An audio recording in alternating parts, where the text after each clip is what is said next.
Welcome. Today we're going to be looking at world trade until around the year 1200. This will serve as kind of a big geography lesson, helping to orient you to a lot of the more important places for the AP World curriculum when it comes to Eurasia.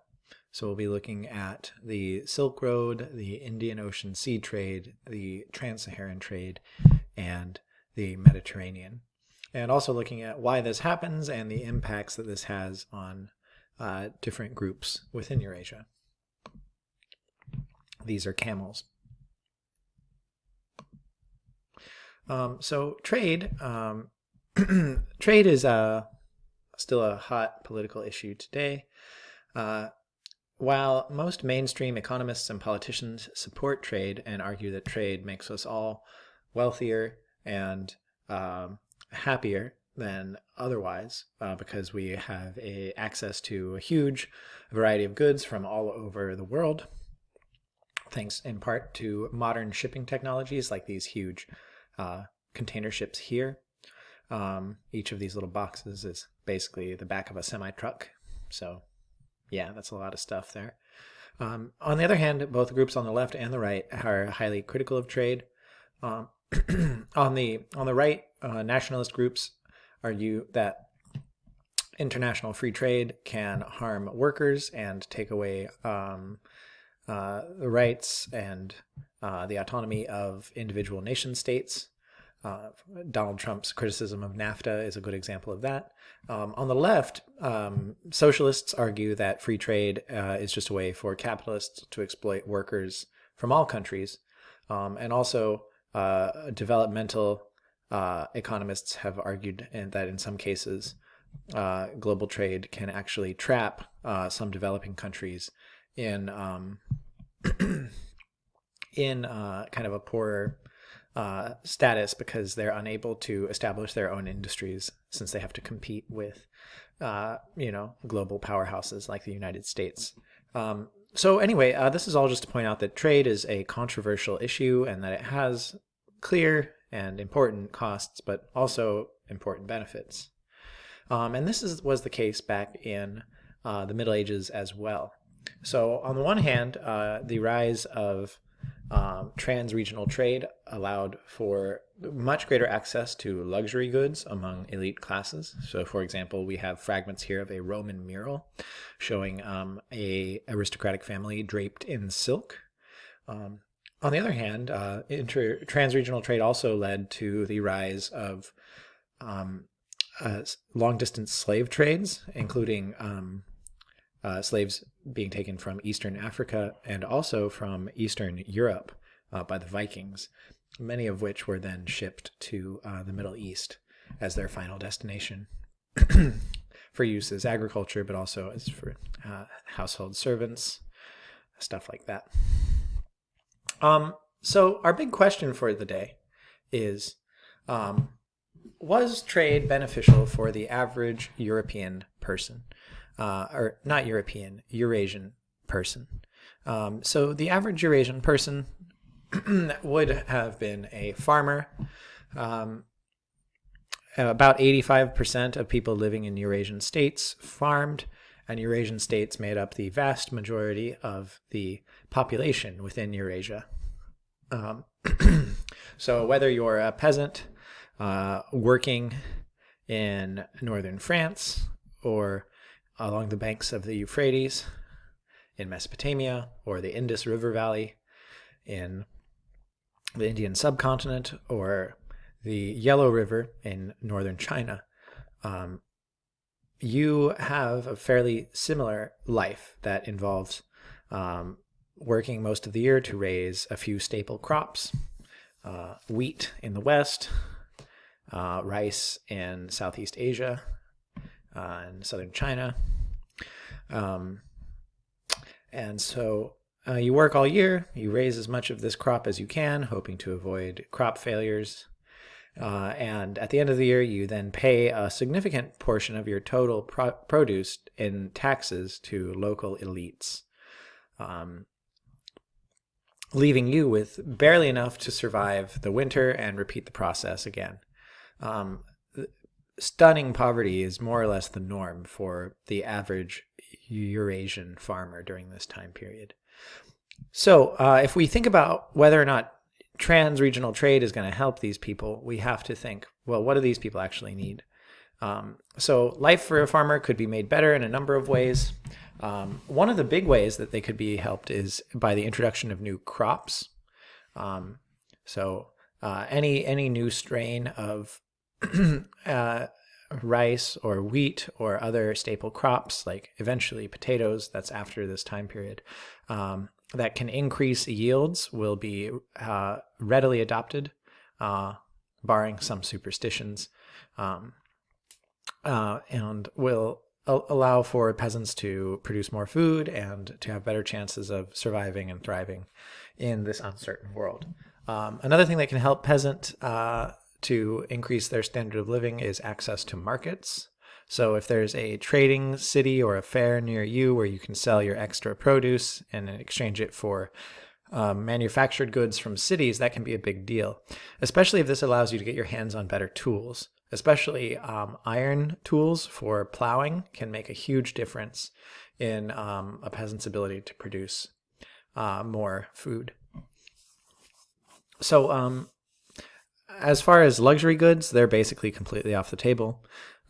Silk or fine wines or any of the other major commodities that are being traded on the long-distance trade routes that we're going to look at are basically not an option for the average person. So when you're thinking about whether or not trans-regional trade is going to help these folks, you've got to think about the secondary effects of these luxury trades. What are the secondary economic and cultural effects of this trade? And so obviously there's a lot of things that can make life worse for these folks. So any sort of natural disaster that interrupts the agricultural cycle, like a drought or a flood, can be devastating and result in the starvation of thousands, or in some cases, in China, millions. Any sort of epidemic can wreak havoc, as is famous in the case of the Black Death. And any sort of war or conquest in the area can also be devastating, as invading armies will just take your food and your livestock and whatnot, and possibly you, depending on who they are. So what we're going to be looking at today is we're going to be talking about long-distance trade, and then thinking about how all of this will connect back to the life of the average guy or gal trying to survive by farming in one of these Eurasian states. I'm going to skip this slide. So if we look at the history of trade throughout in Eurasia, it basically goes from three different steps. So the first stages of trade, starting back with the foundation of the first states and definitely predating the existence of states as well. But basically, from the beginning of recorded history, we see regional trade. And this is where small geographic regions that are fairly easy to traverse and connect exchange goods with each other. So, for example, going all the way back to the ancient period in the Mediterranean, you see Greeks and Phoenicians engaging in regional trade in the Mediterranean, and occasionally also incorporating the Atlantic coast into this trade route. You see a similar regional trade going on in China, which we'll talk about in a little bit.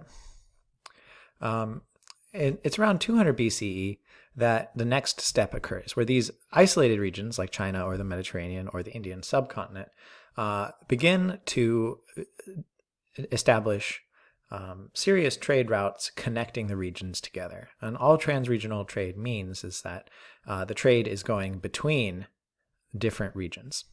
And by the year 1200, which is our stopping point, we're going to see a dense trade network that basically includes everybody from Japan and East Asia, Indonesia, Southeast Asia, the east coast of Africa, Middle East, Western Europe, and Central Asia in one gigantic trading network. Oh, and Sub-Saharan Africa, which will be connected by the TransSaharan Trade network. So basically, by the year 1200, all of Eurasia and about half of Africa has been incorporated into a single network of exchange. Then around the year 1500, as a result of European exploration, the remaining regions of the world will also be incorporated into a single global trading network where all of the Americas, all of Australia, and Oceania, and the rest of Southern Africa will be integrated into a single trading network. We're not going to talk about that today, but we will be talking about that extensively later on in the class. So let's start by looking at regional trade. So regional trade has existed probably for forever because different places are good at producing different things. And so within even the earliest states, you would have trade going on. There would be trade between cities and the farmers. Farmers would produce the food. Cities would produce the manufactured goods that the farmers would use to continue farming. You'd also see trade between cities as cities specialized in different products. So, for example, cities located near ore deposits would probably specialize in the production of metal goods, whereas cities located near a particular source of good clay might specialize in pottery or whatever, and then exchange with each other.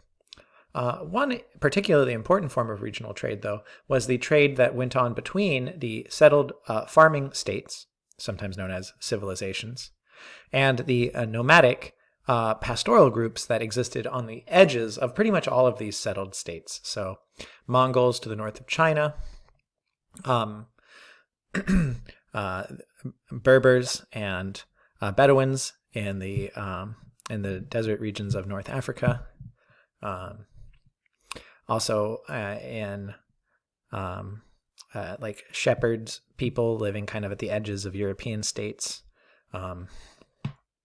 The Germans, for example, during the Roman Empire. So all of these non-state peoples, known as barbarians by the civilized world, were very good at producing stuff that states wanted. For example, animal products like leather or actual animals like horses, as well as rare forest products like medicines, bird feathers, gemstones, various things that are just kind of scattered around the world naturally. Could be traded to states in exchange for stuff that only states could produce. The top three items that all nomadic groups wanted were alcohol, which you can only produce in large quantities with grain production, metal, and fine fabrics.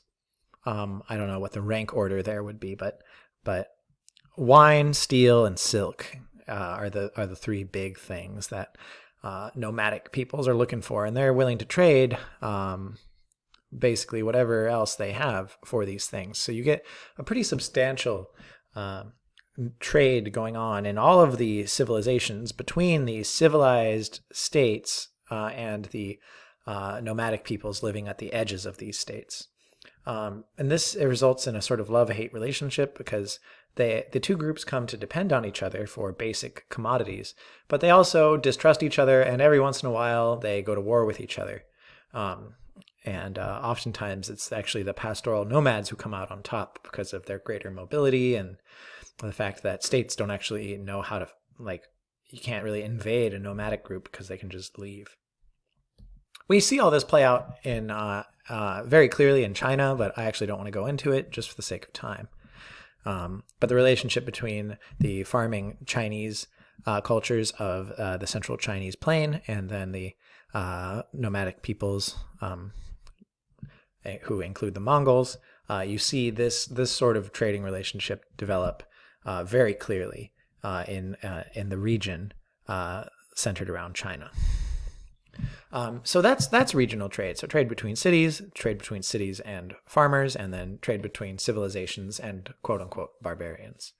Now, transregional trade is going to emerge for the first time in any really substantial amount around the year 200 BCE, and is going to continue to intensify throughout the classical and the medieval time period up until around 1200 CE, where it will be briefly interrupted by the Mongols, and then even further intensified as the Mongols realize that transregional trade is one of the best ways to accumulate tax revenue. So we're going to be looking at 4 trade routes. But before we get to those specifically, let's talk about why transregional trade occurs in the first place. It doesn't necessarily seem obvious that this would happen. These distances are vast, and trade and travel during this time period is very sketchy and still very dangerous. So why would this happen at all? So there's the first factor is the growth of technology. As transportation and navigation technology gets more advanced, the risks associated with long-distance travel diminish, meaning that more people will be more likely to engage in long-distance trade. People will be more likely to go on these journeys, and people will be more likely to invest in these journeys as their probability for success and the time that it takes for their success to occur go up and down, respectively. These are just a few examples of technological breakthroughs, but there's a whole bunch that happen during this very large range of time. But one quite notable example is the camel saddle, which allows for the efficient loading of goods onto the backs of camels, which isn't easy because the backs of camels are humpy. But once this is developed, a single healthy camel can carry about 1,500 pounds of stuff on their back. They also don't really need very much food or water since they can eat their hump. So camel caravans become a very efficient way to move large amounts of goods across desert environments, which opens up the Trans-Saharan Trade Network. Without the camel saddle, the Trans-Saharan Trade Network would not be a thing. The stirrup is also comes into wide use during this time period. It's not really important for transporting stuff, but it is very important for transporting people. And if you want to transport stuff, you got to transport people as well. Basically, it just makes riding on horseback much more efficient since it allows the rider to stand up in the saddle. This is the stirrup here. It's like a little foothold. And it allows the rider to move pretty much independently of the horse's body motion, which makes it much easier to canter and gallop without, bouncing all around and also hurting the horse's back. Some of the biggest advantages or advances in technology come in the form of better navigational equipment for sea trade. So you've got, for example, the compass developed in the Han Dynasty, which allows for people to know what direction they're heading, even when it's cloudy or foggy. And this, combined with a record of how fast you're moving, will help you to have a general idea of where you've gone. Just knowing what direction you're going and how fast you're going allows you to calculate where you probably are in a navigational technique known as dead reckoning. The stern post rudder is another development from China, which allows for a helmsman to move this little fin in the back of the ship to change the direction the ship is heading. And the lateen sail, which was common in the Indian Ocean throughout this time period, allows for much greater flexibility in sailed vessels because these triangular-shaped sails can catch the wind from a variety of angles, which means that it becomes possible to even sail directly into the wind by zigzagging in a maneuver known as tacking among the sailing community. So all of these technologies add up, plus a whole bunch of other ones, to greatly reduce the cost and the danger of sea and land travel, which means that it becomes all of a sudden a much more reasonable proposition to carry, huge amounts of valuable goods long distances in the hope of attaining massive profits. Sorry about that.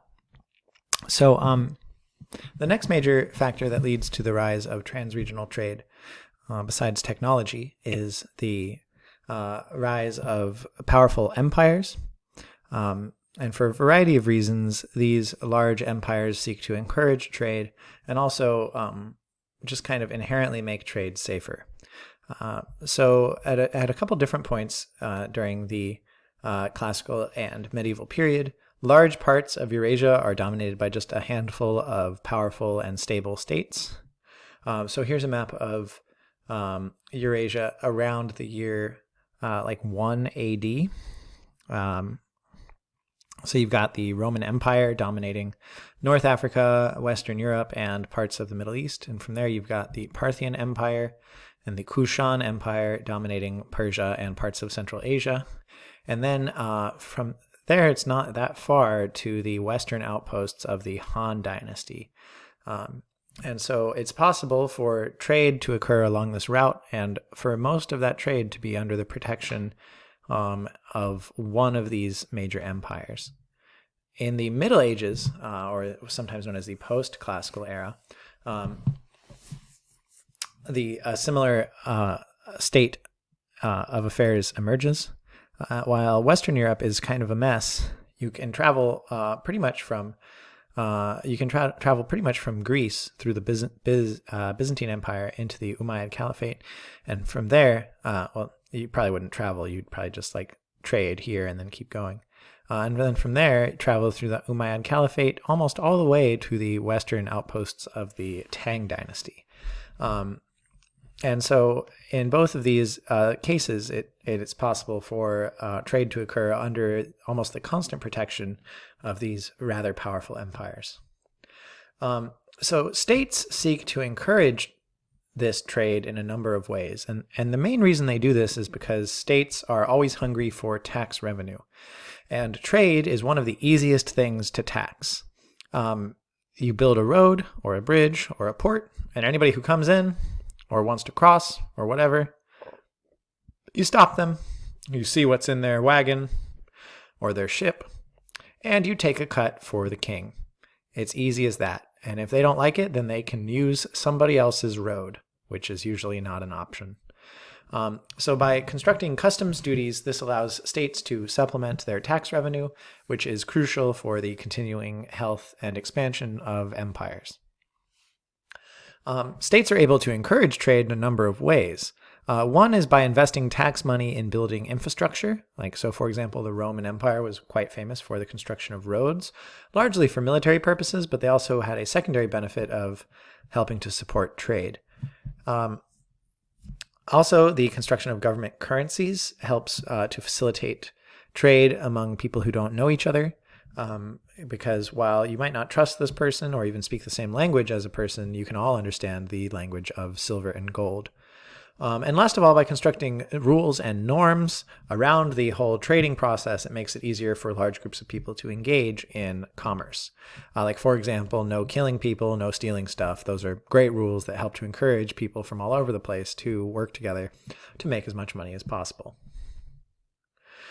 All right, so now let's look at the individual trade routes that make up the kind of Eurasian TransRegional Trade network. So we're going to look in order at the Silk Road, the Indian Ocean Sea trade, the Trans-Saharan Trade, and the Mediterranean. All right, so the Silk Road, which you can kind of see here, this little red line wiggling away across Asia. The Silk Road is sometimes called a relay trade because no single person would want to travel the 5,000 miles from Rome to central China. But rather, each group kind of takes the goods part of the way and meets up with somebody else and exchanges the goods there at profitable terms for themselves. So if you start in China, you'd maybe load up a wagon with some silk and you'd travel to the northwest. And when you got to the northwest, you'd get to an official trading center protected by the government. And there you might meet up with some folks from Central Asia or possibly some nomadic people. And these people would then buy your silk in exchange for whatever you wanted. Horses were often a popular trade item. And then you'd go home with your horses. And then those guys would carry the silk further until they maybe got to Persia. And then in Persia, they might trade the silk for, maybe some fine Roman wines or other spices or cloth or whatever. And there'd be huge markets with products. So whatever you were looking for, you could probably trade for there. Then some of that silk would be used locally, and then some of that silk would be carried on further, and a lot of it would ultimately end up in Italy. And from Italy, it could then be sold to the rest of Europe.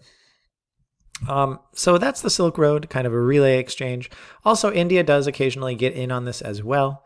It's pretty easy to pass from northwestern India up into Central Asia through the Khyber Pass. So India was also able to get in on the Silk Road exchange. One thing that's worth noting is that this trade route is basically exclusively focused on luxury goods, and that's because land transport is so expensive that it only makes sense to transport the most valuable items.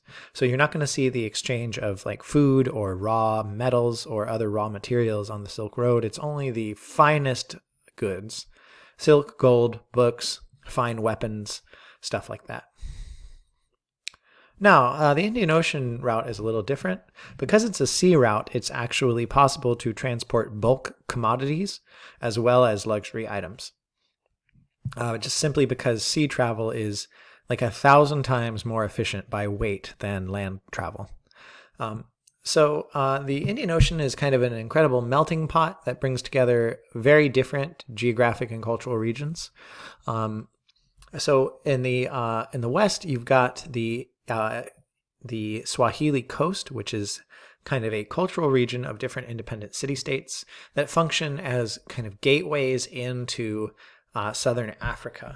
So the merchants living in the Swahili coast, they would engage in exchange or occasionally raid the interior of Africa for high-value trade items. Gold from the interior kingdom of Zimbabwe.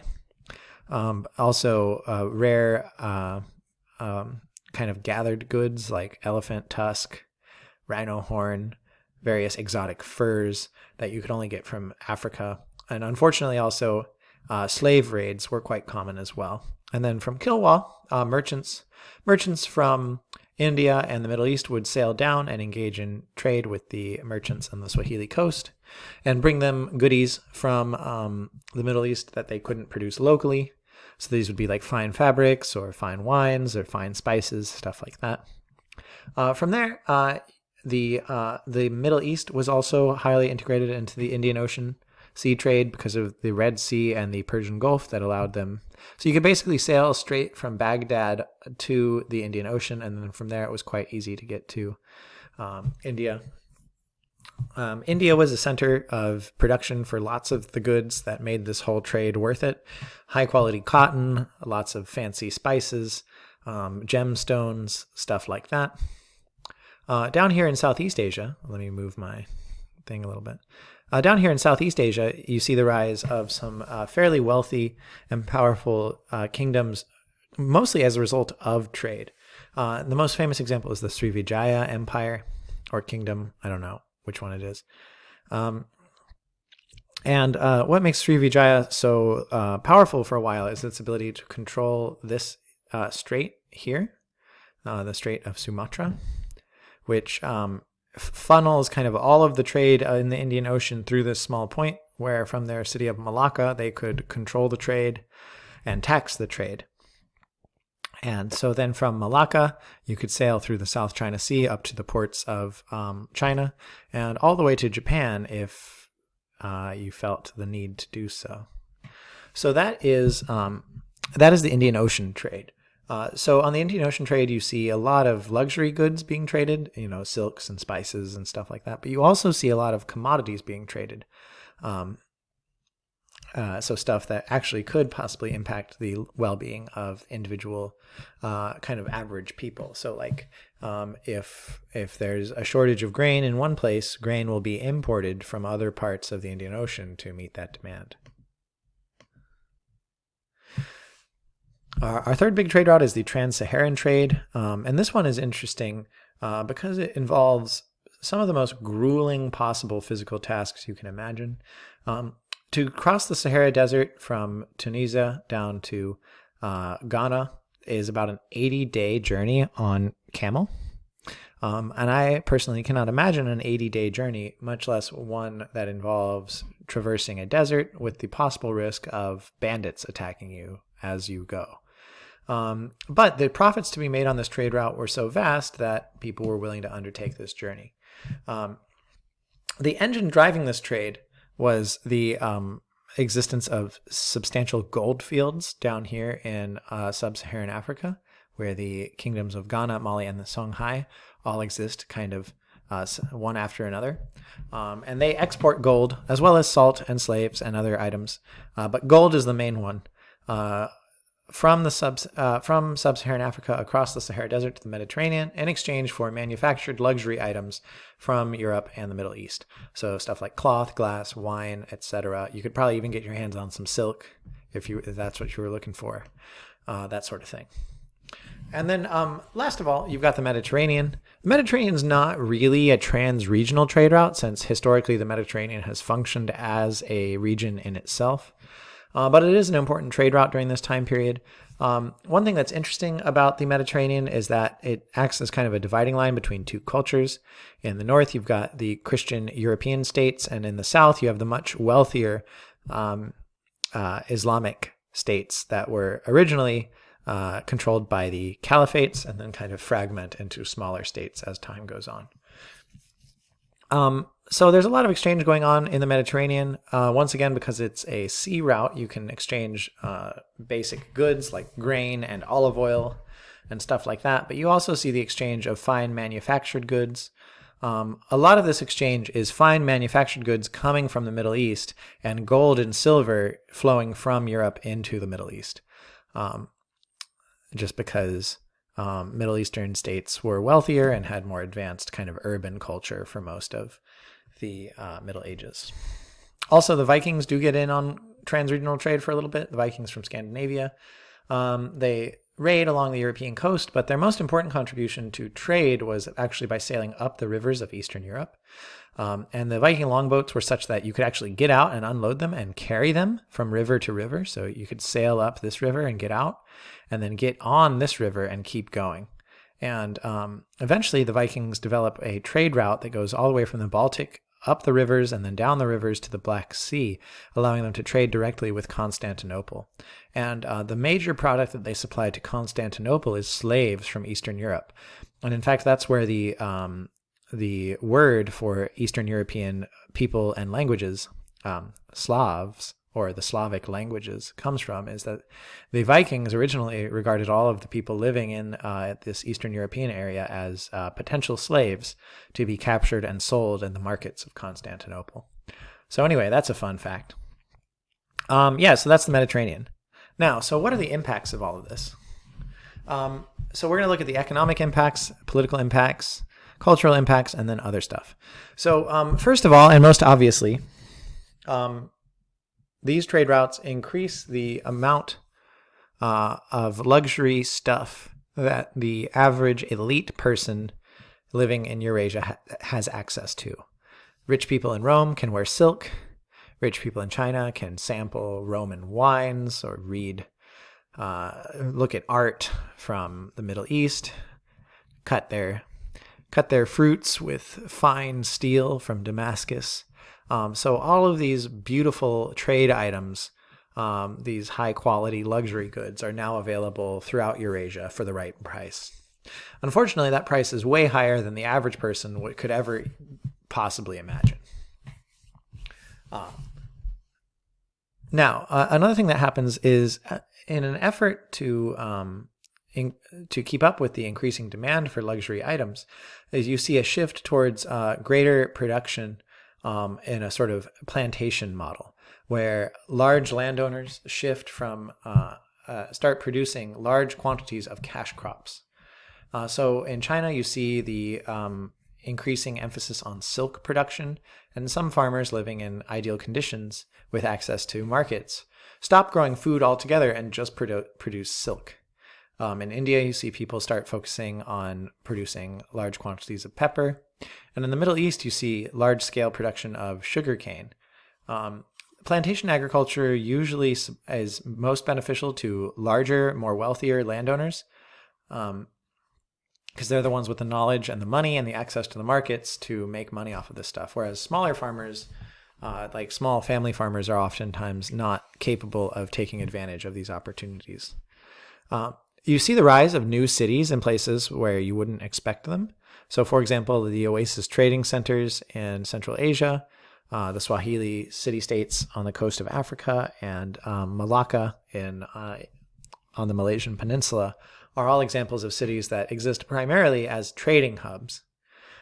You also see the rise of specialized craft productions, and craftsmen become increasingly significant as more and more of the medieval economy is dominated by the production and exchange of these high-quality manufactured trade goods.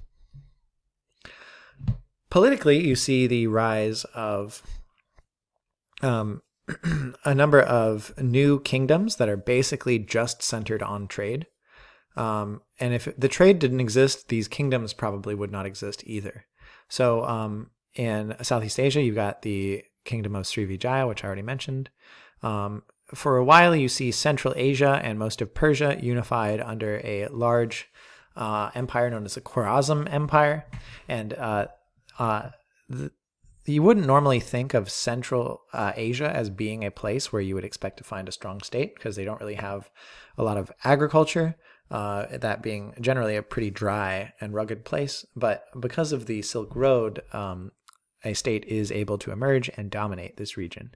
And down in Mali, or down in sub-Saharan Africa, you see the rise of Mali, which is able to use a lot of its tax revenue from the TransSaharan Trade network to set up a powerful and stable state to dominate that region. Culturally, you see vast exchanges of people and beliefs. So you see diasporas of various people who are heavily involved with trade. You see increasing numbers of Chinese communities in Southeast Asia as traders from southern China come down and settle in the various trading kingdoms of Southeast Asia. You see lots of people from the Middle East spreading out and setting up communities. So North Africans, Arabs, Persians are all engaging heavily with the trade routes and setting up kind of Islamic communities in the places where they go, also helping to spread Islam as they trade. And then also you see the Vikings spread out and settle in the places where they originally were just showing up and raiding. So like, for example, the first Russian states are actually founded by Viking traders. Oh yeah, and also you see the spread of basically all the religions. So whenever people go to trade, they bring their religion with them, they set up their community, and oftentimes they win converts. The most important example of this is probably, well, I don't know, they're all pretty important. The spread of Buddhism from India into Central Asia and then to China is pretty huge. But probably the most impressive example is the spread of Islam. As Islamic traders fan out across the Indian Ocean and across the Trans-Saharan Trade network, they bring Islam with them, which brings sub-Saharan Africa, East Africa, parts of India, and almost all of like Indonesia and other parts of Southeast Asia into the world of Islam. Which means that as Islam spreads, people from any part of the Islamic world can travel to pretty much any other part of the Islamic world and be understood and encounter a similar culture. And then there's a couple other important factors, and these are big ones. On the positive side, you see the spread of useful technologies. So, for example, knowledge of silk making spreads to the Middle East. Better techniques for working metal spread from the Middle East to Europe. Better ship design occurs as ships from different parts of the world copy each other and borrow different elements from one another. And so all of that, so this trade and exchange helps to accelerate technological growth.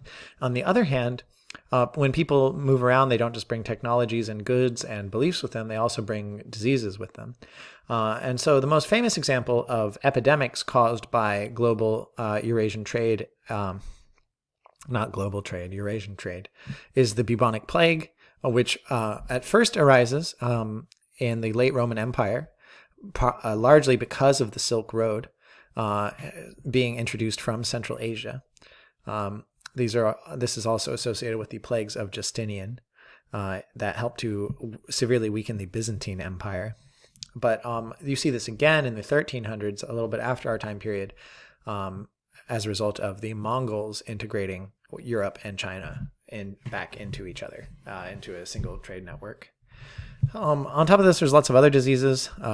So like, for example, some of the diseases that we're familiar with developed in the Middle East. Some of the diseases that we're familiar with today developed in China. So like smallpox develops in one side and influenza develops on the other side. And when they start trading, now all of a sudden everybody has both smallpox and influenza. So this is a major cost to global trade. And you've got to think about it. So from the average person's perspective, did they really get very much out of transregional trade? And did they get enough to make up for the fact that now they're going to get hit with basically every disease in the book?